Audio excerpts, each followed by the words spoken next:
So we are discussing about the principle of inheritance, यानी principle of genetics हम discuss कर रहे हैं. तो monohybrid cross, it is the crossing for studying the inheritance of one character. एक character के inheritance को अगर स्टडी करना होता है तो उसे हम मोनोहाइब्रिड क्रॉस कहते हैं. और मोनोहाइब्रिड क्रॉस के जरिए मेंडल इन्होंने 3 डिफरेंट प्रिंसिपल्स बताए हैं, प्रिंसिपल ऑफ जेनेटिक्स. ये 3 प्रिंसिपल कौन से होते हैं, इसे नोट डाउन कीजिए. सबसे पहला principle, the factors they are present in pair. Okay, factors जो होते हैं वो पेयर में प्रेजेंट होते हैं. और आप सभी को पता है factors are the discrete unit of heredity, यानी ये फैक्टर ही होते हैं जो डिस्क्रीट यूनिट है हेरिडिटी के, जो जनरेशन आफ्टर जनरेशन कैरेक्टर को ट्रांसफर करते हैं.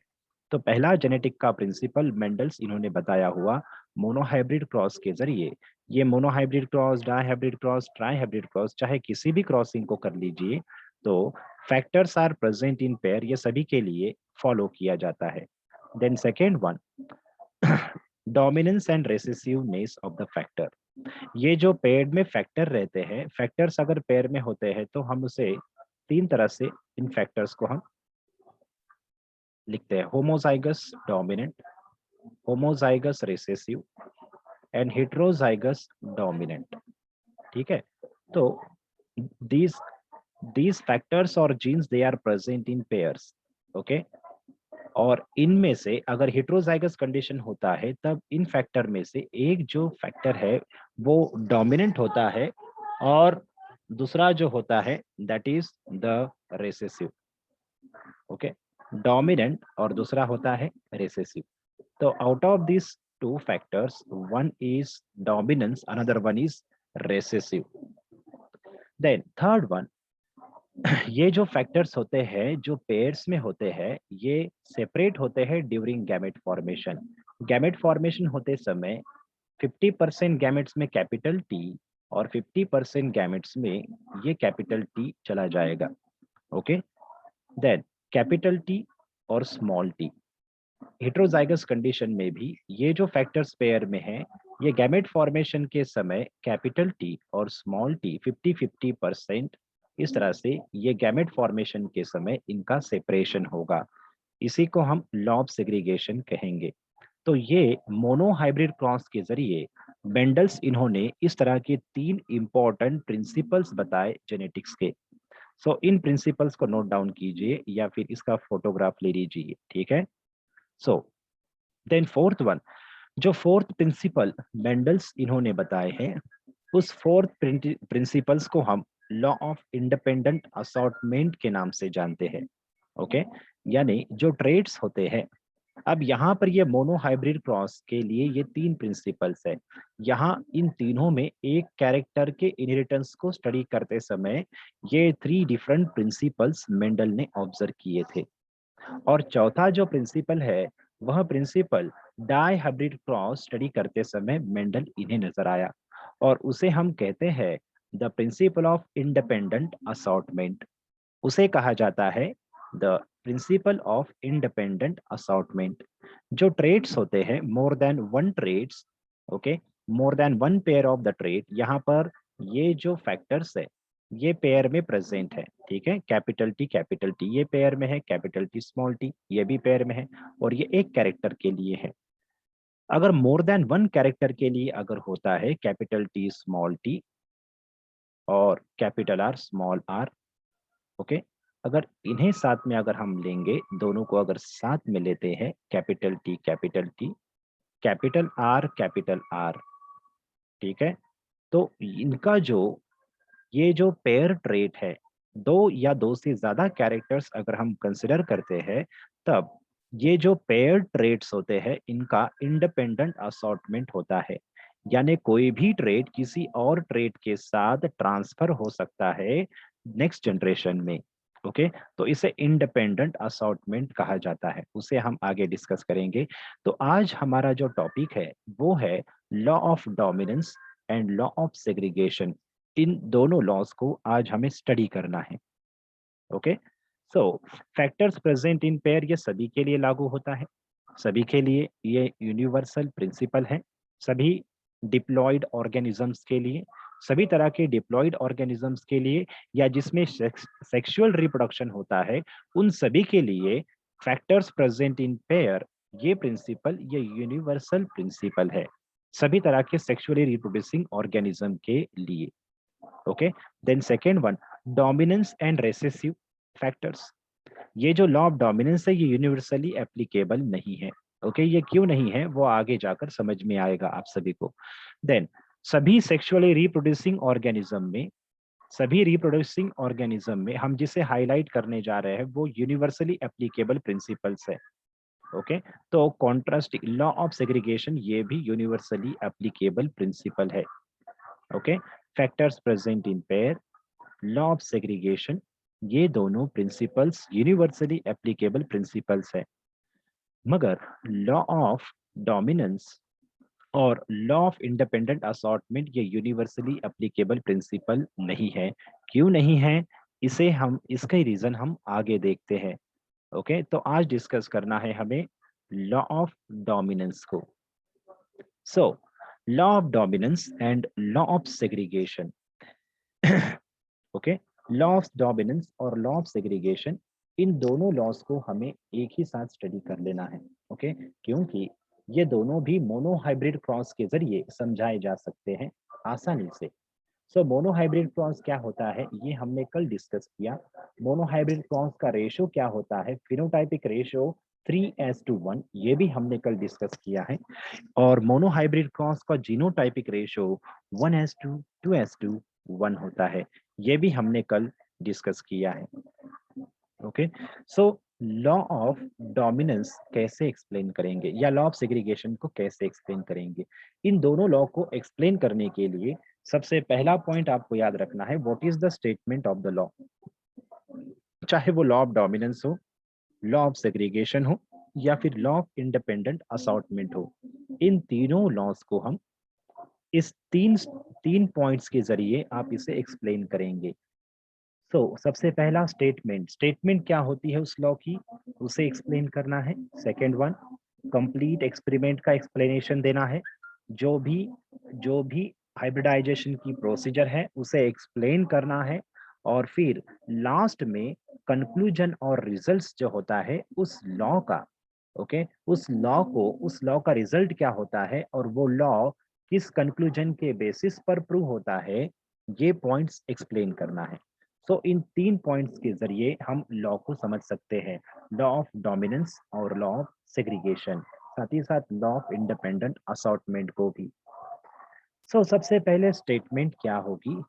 Write down the statement of law of independent assortment, हमारे साथ statement sorry law of dominance की स्टेटमेंट लिखिए हमारे साथ, ठीक है। नोटबुक में लिख सकते हैं या फिर लिखने के बाद इसकी आप फोटोग्राफ क्लिक कर सकते हो, ठीक है, मोबाइल में। तो देखिए, in a crossing of pure parents, in a crossing of in a crossing of pure contrasting parent,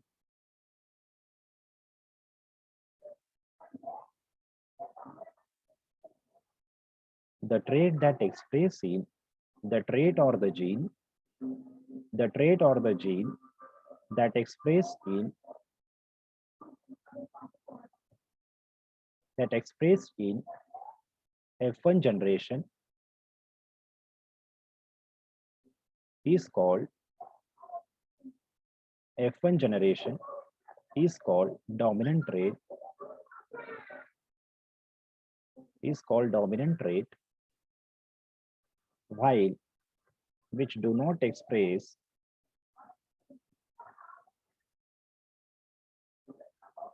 is called recessive trait और recessive gene, ठीक है। तो ये स्टेटमेंट होता है, ये स्टेटमेंट बनता है लॉ ऑफ डोमिनेंस का। ओके, लॉ ऑफ डोमिनेंस के लिए यह स्टेटमेंट है और इस स्टेटमेंट को आपने याद रखना है, ठीक है। तो this is the statement for the law of dominance, ठीक है। और ये जो स्टेटमेंट है, इस स्टेटमेंट को याद रखिए, इसके बाद हम आपको बताएंगे what is its explanation. Okay, so second point, तो इस स्टेटमेंट के जरिए क्या कहना है, सियर in a crossing of two pure contrasting parents, okay, ये टॉल और dwarf these are the parental generation, ये पेरेंटल जनरेशन है, दीज आर द पेरेंट्स, ये पेरेंट्स है, ओके, पेरेंटल जनरेशन इसे पी लिखा जाता है, P for the parental generation. Homozygous tall, homozygous tall का जीनोटाइप क्या रहेगा, कैपिटल टी, कैपिटल टी, और होमोजाइगस डॉर्फ का क्या होगा, स्मॉल टी, स्मॉल टी। ये प्योर पेरेंट सेलेक्ट किए थे मेंडल इन्होंने। Then this is the genotype for pure tall and pure dwarf parent, selected parent, ठीक है। In a crossing of pure contrasting parent, ये दोनों एक दूसरे के कॉन्ट्रास्टिंग प्योर पेरेंट्स है, tall female parent, dwarf male parent. तो आप यहाँ पर फीमेल पेरेंट्स के लिए साइन लिखोगे, इस तरह का साइन आप सभी को पता है, फीमेल पेरेंट का साइन इस तरह से होता है, और मेल पेरेंट का साइन, ओके। सो ये साइन देने के बाद, ओके, इनकी क्रॉसिंग होगी, in a crossing of pure contrasting parent the trait that express in F1 generation, okay, is called dominant trait. अब F1 जनरेशन कैसे आएगा, आप सभी को पता है, हमने एक्सपेरिमेंट डिस्कस किया था, experiment of hybridization in Pisum sativum plant, उसमें 3 डिफरेंट स्टेप्स थे। फर्स्ट स्टेटमेंट, फर्स्ट था that is the selection of the pure parent, second था the crossing of the pure parent to obtain F1 generation, और third था, third third जो steps थी वो थी that is the selfing of the F1 to obtain F2 generation, okay. तो F1 generation पाने के लिए यहाँ पर जो पेरेंट्स है, प्योर पेरेंट्स है, टॉल और डॉर्फ, इनके बीच में क्रॉसिंग होगी, यानी क्रॉस पॉलिनेशन होगा, और जिसे हमने फीमेल पेरेंट के तौर पर कंसिडर किया है, उनके फ्लावर्स में हम बिफोर एंथेसिस इमेस्कुलेशन करेंगे। इमेस्कुलेशन ओपन होने, फ्लावर ओपन होने से पहले किया जाएगा, और फिर मेल पेरेंट्स के पोलन ग्रेन फीमेल पेरेंट के पोलन ग्रेन पर डस्ट करेंगे। तो फीमेल मेल पेरेंट के जो पोलन ग्रेन है, उनमें कौन सा जीन होगा, उनमें होगा small T gene, okay. What is the gametes, which type of genotype present in the dwarf male parent in its pollen grain, the small t is the genotype present in the pollen grain of dwarf parent। और जो ovary है, female parent के flower में जो ovary है, उस ovary के भीतर जो ओव्यूल है, और ओव्यूल के भीतर रहने वाला एम्ब्रियो सैक है, और एम्ब्रियो सैक 7 सेल्ड 8 न्यूक्लिएट होता है, आप सभी को पता है, और उसमें एक फीमेल गैमेट होता है, और उस फीमेल गैमेट का जीनोटाइप होगा कैपिटल टी। और जब क्रॉस पॉलिनेशन होगा, after crossing this male gamete, small t, it fuses with the female gamete, capital T, and after fertilization, they produce the zygote containing capital T and small t।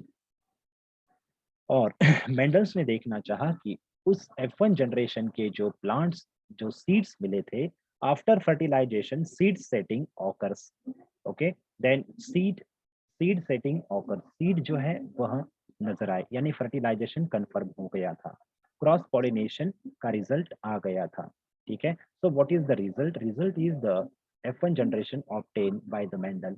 अब इस F1 generation में, इस F1 generation के जो individuals थे, वो toll थे या डॉर्फ थे, इसे ऑब्जर्व करना था, ओके। सो मेंडल इन्होंने इस फीमेल पेरेंट से सारे सीड्स कलेक्ट किए आफ्टर फर्टिलाइजेशन, और उसे सोविंग की, और after sowing he had observe that all the F1 generation individuals were tall, सारे के सारे F1 इंडिविजुअल्स ये टॉल थे, और इसी पर से उन्होंने अपना जो सेकंड प्रिंसिपल है, क्या, the principle of dominance and recessive, यह एक्सप्लेन किया। कैसे, तो देखिए, इन अ पेयर सीयर, देखिए स्टेटमेंट क्या कहते हैं, in a crossing of pure parent, तो यहाँ पर आपको क्रॉसिंग नजर आ रही है, okay, in a crossing of pure parents, so this is the crossing, in a crossing of pure parent, ये क्रॉस है, यानी ब्रीडिंग, यानी hybridization, in a crossing of pure parent, okay, with contrasting pure parent, ये contrast है, contrast, okay, the trait that express in F1 generation, यहाँ पर F1 generation में क्या नजर आए, all tall plants were observe by the Mendel in F1 generation, तो यहाँ पर टॉलनेस ये डोमिनेंट ट्रेट है या डॉर्फ। सो टॉल सारे के सारे ट्रेट्स नजर आ रहे हैं। All the individuals in F1 generation were tall. Okay, तो सभी के सभी जो इंडिविजुअल्स थे वो टॉल थे। इस पर से हम यह कह सकते हैं कि टॉल जो ट्रेट है, the capital T that is the tall trait is the dominant trait.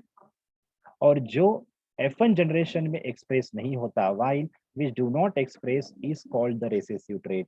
तो यहाँ पर कौन एक्सप्रेस नहीं हो रहा है? स्मॉल टी एक्सप्रेस नहीं हो रहा है, इसलिए उसे हम रेसेसिव ट्रेट कहेंगे। डॉर्फनेस यहाँ पर एक्सप्रेस नहीं हो रहा है, तो इस वजह से इसे हम रेसेसिव ट्रेट कहेंगे।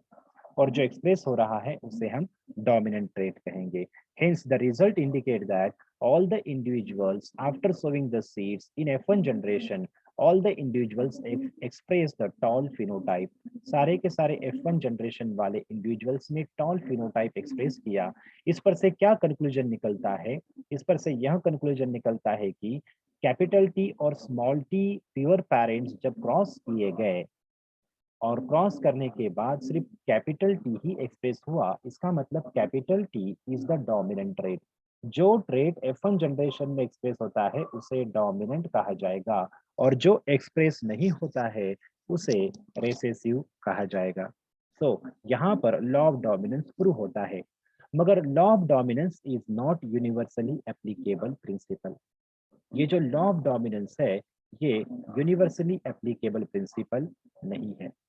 क्यों नहीं है? Law of dominance is not the universally applicable principle because कुछ ऐसे कुछ ऐसे इंपॉर्टेंट कुछ ऐसे इंपॉर्टेंट क्या है, डेविएशंस है। डेविएशंस मतलब ऐसे कुछ जेनेटिक फिनोमेना है, जेनेटिक फिनोमेना, ऐसे कुछ जेनेटिक फिनोमेना है जो जो लॉ ऑफ डोमिनेंस को प्रूव नहीं करते। यानी उस जेनेटिक फिनोमेना में F1 जनरेशन में डोमिनेंट ट्रेट एक्सप्रेस नहीं होता, कोई तीसरा ही trait, third type of trait express in when third type of trait express in F1 generation, then it means that law of dominance is not obeyed। समझ में आया?